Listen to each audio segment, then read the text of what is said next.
છેલ્લા 10 વર્ષથી અમારી ટીમ સંપૂર્ણ ત્રિપાંખીય જંગ છે, એટલે સ્વાભાવિક કાર્યકરોની મોટી ત્રણેય પક્ષે ફોજ છે અને 10 દિવસથી માધાપરના ડોર ટુ ડોર, ઘર ટુ ઘર પ્રચાર થયો છે અને વાતાવરણ વિધાનસભાની ચૂંટણીમાં હોય તેવો માહોલ છે અને સવારથી જ મતદારોમાં પણ ઉત્સાહ છે. અત્યારે બપોરે 2 વાગ્યા છે તો 45% આસપાસ મતદાન થયું છે અને બપોર પછી પણ ભારે મતદાન થશે.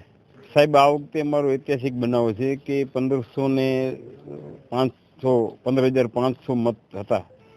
એમાંથી ઓછામાં ઓછી અમારી પાસે માત્ર 500-700 સ્લીપો વધી છે. એમ જે બહાર લોકો નીકળી ગયા હોય, ભાડુઆત હોય, અમે 15,000 સ્લીપો બાટી છે. ડોર ટુ ડોર જઈ માણસ 12 ગામ હોય તો તેનો સંપર્ક કર્યો છે. ભુજ સ્થળાંતર થયા હોય, એકના બીજા વિસ્તારમાં સ્થળાંતર થઈને, એટલે અમારા કાર્યકરોએ ભરપૂર મહેનત કરી. લોકોને કહી છે કે મોટી ચૂંટણી હોય છે, લોકસભા વિધાનસભામાં માહોલ હોય છે, પણ એ પણ લોકશાહીનો પર્વ છે. પણ આ સૌથી વિશેષ પર્વ જનપ્રતિનિધિ, કે આજે 18 વોર્ડ છે તો 18 પ્રતિનિધિ, એક સરપંચ, 19 લોકોનું પ્રતિનિધિત્વ, એટલે સાચો જે લોકશાહીનો પાયો છે એ ગ્રામ પંચાયત છે. તો એમાં વધારે ઉત્સાહભેર ભાગ લેવો જોઈએ.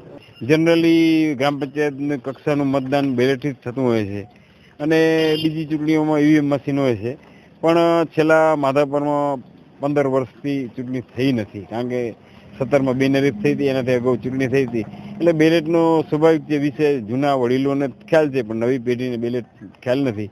તો બેલેટ વિશે સમગ્ર ચૂંટણી દરમિયાન બેલેટની બાબતમાં અમે પૂરતું માર્ગદર્શન આપ્યું છે અને અધિકારીઓ પણ વિડીયો સોશિયલ મીડિયામાં પણ માર્ગદર્શન આપ્યું છે કે મતદાન આવી રીતે થાય.